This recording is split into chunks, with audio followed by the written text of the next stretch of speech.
너마드입니다. 주기를 좋아하는 사람은 어떻게 성공할 수 있을까? 호구 탈출 프로젝트 제목을 이렇게 붙여보았는데요. 칭기스칸 이야기를 진행하다 보니까 이야기가 여기까지로 왔습니다.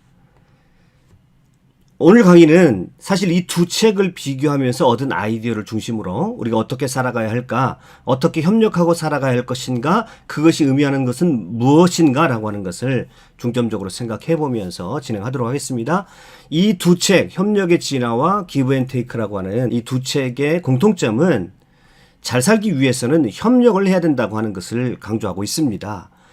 소위 티포텟 전략도 둘 다 사용하고 있습니다만은 이 두 책의 차이점이 있는데 인간에 대한 관점의 차이입니다. 이 협력의 진화라는 책에서는 인간은 이기적이고 자신의 욕망을 추구하는 그런 존재이고요. 기브 앤 테이크에서는 인간은 이기적인 존재일 뿐만 아니라 이타적인 존재, 즉 주기를 좋아하는 사람들도 있다라고 하는 가정하에서 시작을 하는 것입니다.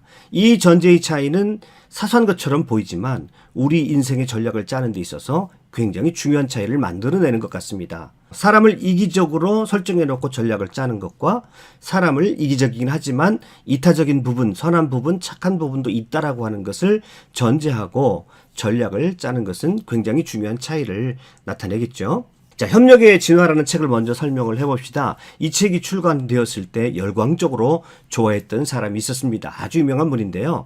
리처드 도킨슨, 아예 이기적 유전자라고 하는 정말 유명한 책을 썼던 분인데, 리차드 도킨슨은 심지어 뭐라고 말하냐면 이 책 협력의 진화라는 책을 특별히 리더들은 합숙해서라도 읽고 완독을 하고 완전히 익히고 나서 나와야 된다라고 말할 정도로 굉장히 극찬을 아끼지 않았던 책입니다. 핵심은 이기적인 인간이 어떻게 협력을 이룰 수 있을까라고 하는 문제, 이 협력의 진화라는 책에서 중점적으로 다루고 있습니다. 리더들이라면 한 번쯤 깊이 연구해 볼 만한 그런 책인 것은 틀림없습니다.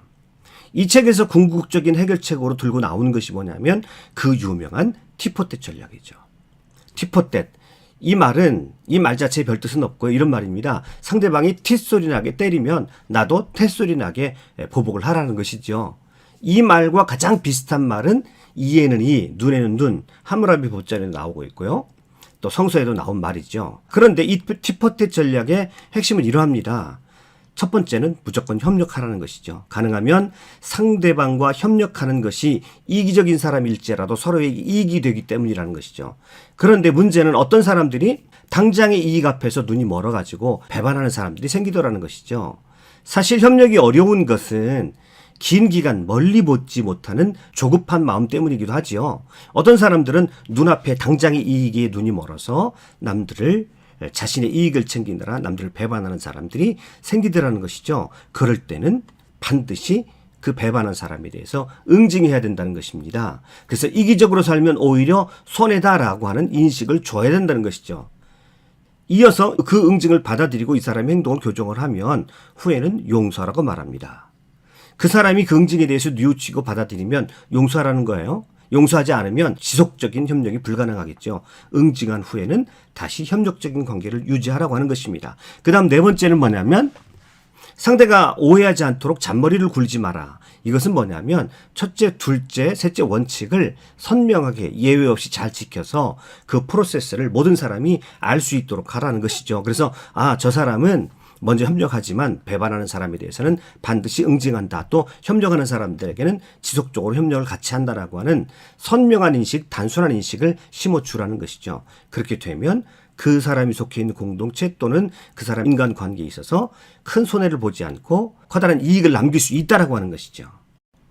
자, 이 티포텟 전략은 아주 유용한 전략임에 틀림없고요.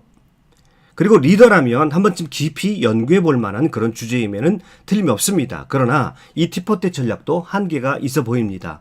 세상의 어떤 이론도 완벽할 수는 없으니까요. 저는 공공의 영역에서 또는 공동체 또는 리더십의 차원에서 이 티포텟 전략을 연구하고 실행해 볼 만한 가치가 있다라고 생각을 합니다. 그러나 이 이론은 너무 차갑습니다. 상대가 협력하면 나도 협력하고 상대가 배반하면 나도 배반한다. 뭔가 조작적이고 기계적이라는 그런 느낌이 들지요. 또 인간관계와 사람들이 사는 일은 티포텟 전략처럼 게임으로만 풀 수 없는 그런 측면들을 너무 많이 가지고 있습니다. 응징만이 능사가 아닌 것이죠. 가령 어떤 사람이 나에게 해를 끼치고 배반처럼 보이는 행동을 했다고 칩시다. 반드시 그 사람이 악해서만도 자신의 이익을 먼저 챙기느라고 그렇게 했다고만 일률적으로 볼 수가 없다고 하는 것이죠. 그 사람이 능력 부족일 수도 있고 또 실수할 수도 있습니다. 다양한 이유가 있는데 사실 그 사람은 여전히 협력할 마음이 있는데 그럼에도 불구하고 응징 요구 보복이 온다면 그 사람은 자신의 잘못을 금방 잊어버리고 보복에 몰두합니다. 자신의 진심이 받아들여지지 않고 자신의 실수에 대한 보복이 이루어졌다는 것에 대해서 사람은 또 금방 분노하게 됩니다. 자칫하면 이 티포텟 전략은, 이 응징하는 이 전략은 보복의 악순환에 빠져들게도 할 수가 있는 것입니다. 만약에 이 전략을 여러분의 자녀들에게 그대로 적용한다면 어떤 일이 발생할까요? 아마 아이들을 매일 잡아야 할 겁니다. 사실 우리는 무수한 관용 속에서, 부모의 따뜻한 포용 속에서 성장해 왔거든요. 물론 안 그런 부모도 세상에는 많이 있더라고요. 일반적으로 우리는 무수한 부모의 관용과 용서, 사랑을 통해서 성장해 왔습니다. 부모는 우리를 차가운 계산, 응징 속에 우리를 키우지 않습니다. 인간관계도요, 역시 마찬가지입니다. 전부 차가운 것만은 아닙니다. 사람들이 모두 차가운 이기적인 존재라고 치부하기에는 나름 착하게 사는 사람도 많이 있다라고 하는 것입니다. 어떤 사람들은요, 착하다 못해 호구처럼 주기만 하는 사람들도 많이 있다라고 하는 것입니다. 이런 분들은 협력하지 않고 이기적으로 행동하는 사람들에게 응징하는 것을 못합니다. 남에게 싫은 소리도 별로 하지 못하는 분들도 많이 있고요. 이런 사람들의 입장에서, 착한 사람들의 입장에서 인간이 착하다라고 이기적인 것뿐만 아니라 이타적인 측면도 가지고 있다라고 하는 측면에서 이론을 시작할 필요도 있지 않을까라고 하는 생각을 저는 하게 됩니다. 공자님의 이야기로 잠깐 들어가 보죠. 공자 철학의 핵심은 인입니다. 인. 인이라고 하는 것이 뭘까요, 여러분? 한자 속에 비밀이 담겨져 있죠. 사람이 둘이 같이 서 있는 것입니다. 이 공자 사상을 대표하는 이 인이라고 하는 단어는요, 따뜻한 단어입니다. 제가 공자의 사상을 연구하다 보면 이 공자는요, 엄격하고 딱딱한 훈장 선생님이 아니라 아주 자유로운 아버지 같은 분입니다. 공자의 사상은 우리 인간에게 그렇게 차가운 계산으로 다 설명될 수 없는 따뜻함을 가지고 있다라고 공자는 말을 합니다. 타고나기를 인간은 서로 공감하는 본성을 가지고 태어난다는 것입니다. 이 인이라는 말 자체가 공감이라는 뜻을 가지고 있거든요. 본성적으로도 인간은 이기적인 존재이면 틀림없지만 다른 사람의 아픔에 공감하는 존재인 것도 틀림없다는 사실인 것입니다. 그래서 우리 인간은 선천적으로 거울 세포를 가지고 있지 않습니까? 다른 사람이 아플 때 나도 같이 아픔을 느끼는 것입니다. 그래서 우리 인간 안에는 선함에 대한 본능도 존재한다. 이렇게 볼 수 있는 것이죠. 자, 공자가 사랑하는 제자 중에서 자공이라는 사람이 있는데 자공이 어느 날 묻습니다. 종신토록 실천할 만한 한마디 말이 있습니까? 그랬더니 공자님이 이렇게 말합니다. 바로 서다. 한자 서라는 글자를 얘기합니다. 이 서의 뜻을 이렇게 풀었습니다. 공자님이 자기가 바라지 않는 일은 남에게 행하지 말아야 한다. 여기서 서라는 것을 글자를 분해시켜보면 너 여자하고 마음심입니다. 타인의 마음을 이해하는 태도라는 것이죠. 우리가 황금률이라고 하는데 황금률은 남에게 대접받고자 하는 대로 너도 남을 대접하라는 것입니다. 자, 이것의 소극적인 표현이죠. 이 공자님의 서는 자기가 바라지 않는 일은 남에게 행하지 말아야 한다. 황금률은 네가 대접받고자 하는 대로 남에게도 대접하라는 것입니다. 공자의 서는 이렇게 다른 사람과 공존할 것을, 다른 사람의 마음의 중심, 나의 마음을도 헤아리지만 다른 사람의 마음을 헤아리는 마음이 인간 안에는 있다라고 하는 것입니다. 이 서의 마음으로 살아갈 때 이인이 이루어질 수 있다. 공자님은 인간관계에서 서를 굉장히 중요하게 취급합니다. 공자의 제자 맹자는 인간의 본성에 대해서 한 가지 예를 듭니다. 이른바 유자 입정. 유자라는 것은 어린아이를 말하죠. 어린아이가 어느 날 우물에 빠지기 직전의 상태에 도달했습니다. 어린아이가 엉금엉금 기어가지고 우물인 줄 모르고 가까이 가게 됩니다. 이때 그 아이의 모습을 본 사람들은 누가 시키지 않아도 그 우물을 향하여서 그 아이를 향해서 돌진해서 아이를 구해냅니다. 아이를 구해내면서 아이의 부모와 어떻게 교분을 맺고 아이의 부모가 어떻게 나를 칭찬해주고 어떤 사람들이 나를 어떻게 생각할까, 어떻게 칭찬해줄까, 이런 것들을 전혀 생각하지도 않고 단지 그 아기를 치근하게 여기는 마음만으로 그냥 그 아이에게 아무런 생각 없이 달려가더라는 것이죠. 그래서 인간에게는 측은히 여기는 본성이 존재한다는 것이죠. 그래서 맹자는 측은히 여기는 마음, 측은지심이 없으면, 측은지심이 일어나지 않으면 사람이 아니다라고까지도 말을 합니다. 그래서 인간은 이기적이고 그래서 자신의 이익을 따라간다는 전제를 하고 있는 티포트 전략보다는 인간은 본래적으로 협력적이고 공감의 능력을 가지고 있고 측은지심을 가지고 있는 따뜻한 존재라고 생각을 한다면 따뜻한 인간을 전제로 하고 관계의 전략, 삶의 전략을 새롭게 마련할 수 있지 않겠느냐라고 하는 것이죠. 그러한 전제로 전략을 짜고 있는 책이 바로 기브 앤 테이크입니다. 부제가 주는 사람이 성공한다입니다. 이 책의 핵심을 소개하는 구조를 여기 책의 표지에 보니까 이렇게 말하고 있습니다. 양보하고 배려하고 베풀고 희생하고 조건 없이 주는 사람이 어떻게 성공사다리의 꼭대기에 올랐을까? 이 책은 처음에 소개시켜드렸던 협력의 진화와는 다른 전제에 서 있습니다. 협력, 양보, 배려 이런 것들이 인간의 본능 속에 있다고 전제하는 것이죠. 그러니까 협력의 진화에서는 인간을 이기적으로 전제하고 협력하되 인간의 이기심을 억제하는 방식으로 협력하는 것이라면 기브 앤 테이크에서는요. 인간의 선함을 전제하고 인간의 공감하는 능력, 소통하는 능력을 믿고 사람들과 협력해서 창조적인 공동체, 다이나믹한 조직을 만들어내는 것이 목적이고요. 단지 이런 상황에서 자신의 이익을 추구하는 사람들에 대해서 단호한 조치도 취할 수 있어야 되겠다라고 하는 그런 전략인 것이죠. 자, 똑같이 협력을 추구하는 것 같지만 그 전제와 과정이 다릅니다. 자, 이 책에서는 두 가지 가치 목록을 제시합니다. 한쪽에는 부, 권력, 쾌락, 성취. 또 한쪽에서는요, 유익함, 책임, 사회적 정의, 동정심. 이런 가치 목록을 제시합니다. 자, 여러분은 이 두 가지 목록 중에서 어느 것이 더 가치 있다고 생각하십니까? 이 책에서 담고 있는 조사에 의하면 이 질문에 대해서 조사 대상 모든 나라에서 다 오른쪽에 있는 가치들, 즉 유익함, 책임, 사회적 정의, 동정심 이런 것들이 더 중요하고 가치가 있다라고 대답을 했다고 합니다. 예외 없이 모든 나라에서 그랬다는 것이죠. 자, 우리가 사는 현실을 생각하면 이게 다 맞는 조사일까라고 생각이 들기도 합니다만은 사람들은 현실적인 이유 때문에 왼쪽의 가치들을 더 많이 선택하고 사는 것처럼 보이지만 사실은 인간의 내면에는 오른쪽의 숭고한 가치들이 중요하다라고 생각하는 본성도 존재한다는 것입니다.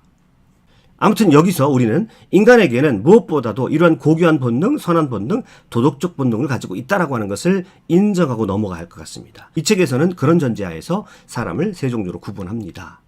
기버, 테이커, 매처. 아주 간단하게 말하자면 기버는 주기를 좋아하는 사람입니다. 테이커는 받기를 좋아하는 사람들입니다. 매처는 주고받기가 명확한 사람입니다. 하나를 주면 하나를 받는 사람이죠. 위에서 티포트 전략을 가장 잘 쓸 수 있는 사람들입니다. 기버와 테이커를 좀 비교해 보겠습니다. 기버는 상호관계에서 무게의줄을 상대방 쪽에 두고 사는 사람들입니다. 자기가 받는 것보다 더 많이 주기를 좋아하는 사람들입니다. 테이커는 자신에게 중점을 두고 다른 사람이 자기에게 무엇을 줄 수 있는지를 가늠하는 성향이 있습니다. 이들은 상호관계를 입맛에 맞게 왜곡하고 다른 사람에게 꼭 필요한 것보다 자신의 이익을 우선시합니다. 또한 세상은 먼저 잡아먹지 않으면 잡아먹히는 치열한 경쟁의 장으로 보고 성공하려면 남들보다 뛰어나야 된다라고 말을 합니다.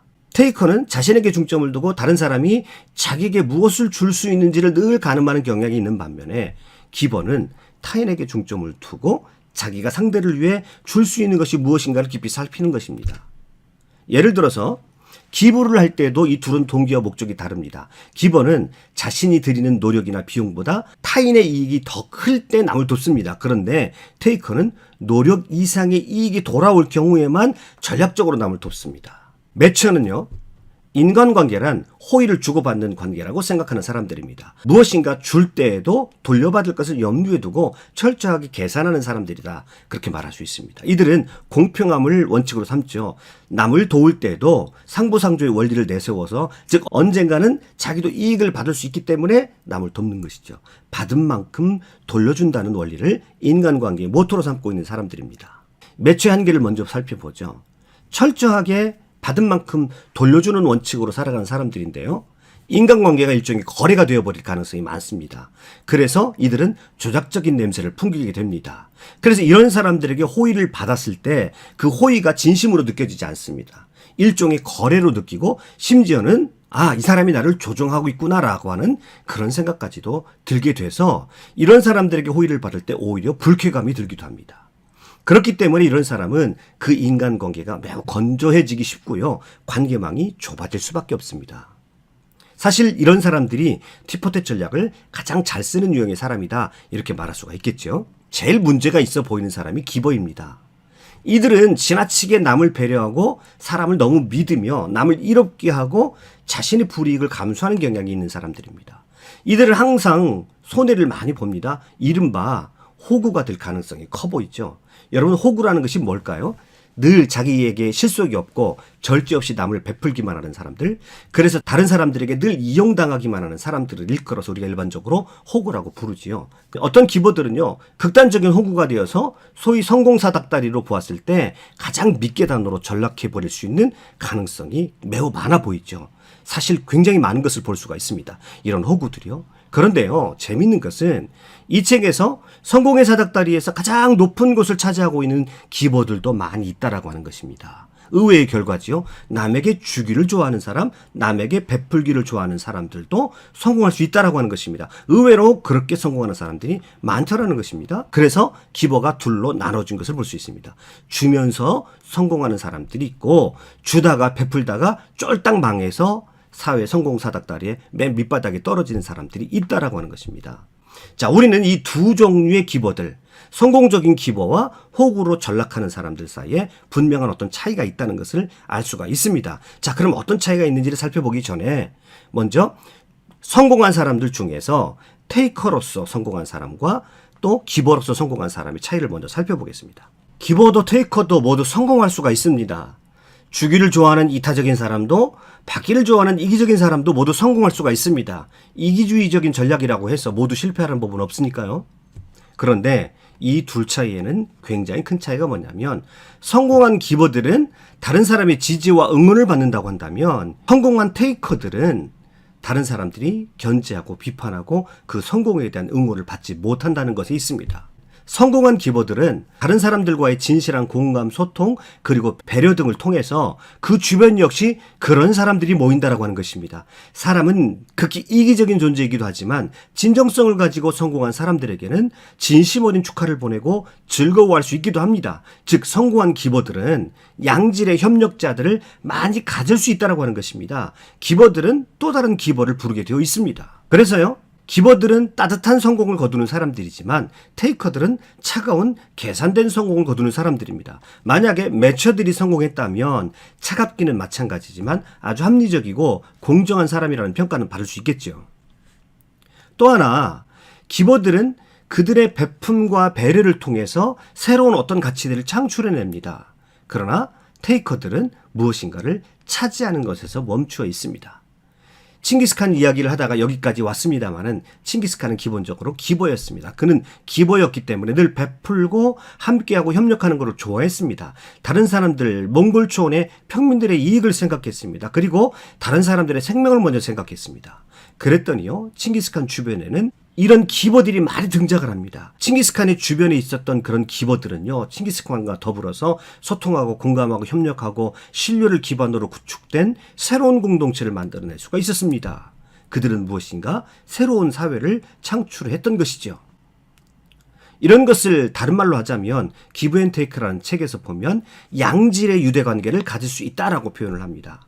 인맥의 양과 질이 다르다는 것이죠. 한마디로 좋은 사람들이 모인다는 것입니다. 그러나 성공한 테이커는요, 겉으로는 고개를 숙이는 것 같지만 언제든지 배신할 사람들이 그 주변에 많이 모여 있습니다. 결국은 좋은 집단, 양질의 집단을 만들지 못한다는 것입니다. 기버들이 만들어가는 그런 긍정적인 효과에 우리는 주목을 해야 됩니다. 한마디로 사람을 신뢰하고 사람들은 항상 협력할 준비가 되어 있다고 생각해서 먼저 줌으로써 선순환을 만들어낼 수 있는 사람들입니다. 관계의 선순환, 선행의 선순환, 베품의 선순환을 만들어내서 자신의 관계망 속에 있는 사람들을 깊은 연대감을 가진 좋은 인간관계의 망으로 만들 수 있다라고 하는 것입니다. 또 이들은요, 이 기버들은요, 어떤 사람을 볼 때 당장의 이익으로 보지 않습니다. 이 기버들은 사람의 가능성과 잠재력을 보고 관계를 이어간다라고 하는 것이죠. 조금은 손해가 되어도 격려와 지지와 도움을 아끼지 않음으로써 어떤 사람이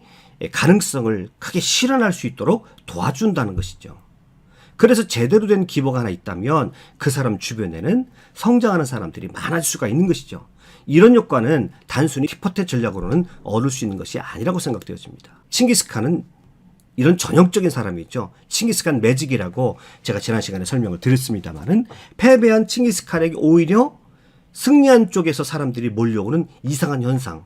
이것은 칭기스칸에게서 사람들이 색다른 리더십, 기버의 리더십, 뭔가 주고 베푸는 선순환적인 선행을 만들어내는 신비한 힘이 칭기스칸에게 있다는 것을 사람들이 보았다라고 하는 것이죠. 그런데 여기서 한 가지 문제가 있죠. 자칫하다가는 기버들은 호구가 됩니다.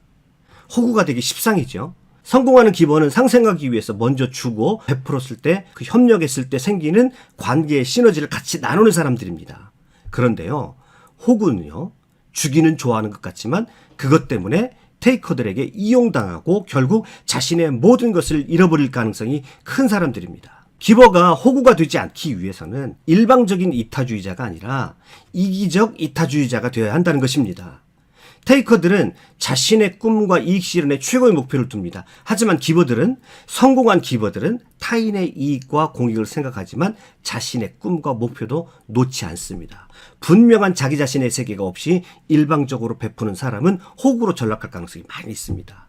삶이란 자신의 삶의 의미, 목표와 또 타인의 그것들이 어우러져서 협력의 시너지를 만들어가는 것이라고 보는 것입니다. 이 성공한 기버들은요. 그러기 위해서는 자기 자신에 관한 삶의 목표, 분명한 방향성들이 있어야 한다는 것입니다. 호구는 한두 번의 선행을 할 수는 있습니다. 그런데 정말 성공적인 기버가 되기 위해서는 지속 가능해야 합니다. 지속 가능하려면 자기를 잘 관리해야 합니다. 자신의 바운더리를 잘 관리할 수 있어야 타자와의 선행적인 지속적인 관계를 맺을 수 있고요. 협력적인 관계를 유지할 수 있는 것입니다. 따라서 성공적인 창조적인 기버 또는 리더가 되기 위해서는 자신의 한계를 알아야 합니다. 자신이 할 수 있는 것과 할 수 없는 것을 잘 알아야 합니다. 자신이 도울 수 있는 한계를 설정해 놓지 않으면 자칫 자신의 삶이 무너질 수 있고 그로 인해서 정말 자기가 사랑하는 자기 가족과 주변이 상처받고 고통당할 수 있다는 사실을 잊어서는 안 될 겁니다. 세 번째, 호구가 되지 않기 위해서는요, 노라고 말하는 법, 거절하는 법을 배워야 됩니다. 일반적으로 착한 사람들이 못하는 일입니다. 그렇지만 기버 중에서도 성공적인 기버들에게는 이러한 단호함이 있다라고 하는 것입니다. 노라고 말할 수 있다라고 하는 것입니다. 착한 사람들이 되게 이 거절하는 방법을 모르죠. 그래서 이 부분은 좀 효율적인 커뮤니케이션 스킬이 좀 있어야 합니다. 그래서 커뮤니케이션 하는 방법들, 상대방에게 적당하게 거절하는 방법에 대해서 배워둘 필요가 있습니다. 이것은 제가 별도의 영상이 또 필요할 것 같습니다. 분명한 것은요, 자신의 한계에 대해서 바르게 인식하고 나는 선별적으로 도울 수밖에 없고 거절하는 것은 생각보다 어렵지 않습니다. 또 여기서 조심해야 되는 것은 내 공동체와 내 관계망 속에서 분명히 테이커들이 있을 수 있다는 것이죠. 이들에 대해서는 단호한 티포테 전략을 사용해서 응징함으로써 그들 자신이 인지할 수 있도록 분명한 메시지를 주어야 한다는 것입니다. 리더일수록 책임을 맡은 사람일수록 이것 또한 공동체를 지키기 위해서 반드시 할 수 있어야만 하는 일들인 것입니다. 그리고 마지막으로 우리가 기버가 된다, 남에게 주기를 좋아한다, 이런 것들을 너무 크게만 생각하지 않았으면 좋겠습니다. 일상의 친절한 말, 작은 배려, 누군가에게 도움이 될 수 있는 좋은 정보, 또 무엇인가 내가 가지고 있는 작은 것이지만 남을 도울 수 있는 것을 찾아보는 것, 그래서 실제로 작은 것에 남을 도울 수 있는 이런 작은 습관들을 들이기 시작하면 나도 훌륭한 기버로 성장할 수 있다고 하는 것, 너무 지나치게 큰 것만 주는 것을 기버라고 생각할 필요는 없다라고 하는 것을 마지막으로 강조하면서 이 영상을 마치겠습니다. 칭기스칸의 이야기를 하다 보니까 여기까지 왔습니다. 칭기스칸 이야기를 몇 편 더 찍고요. 기회가 되면 커뮤니케이션 스킬도 달아보도록 하겠습니다. 자, 오늘도 끝까지 강의 들어주셔서 대단히 감사합니다. 수고하셨습니다.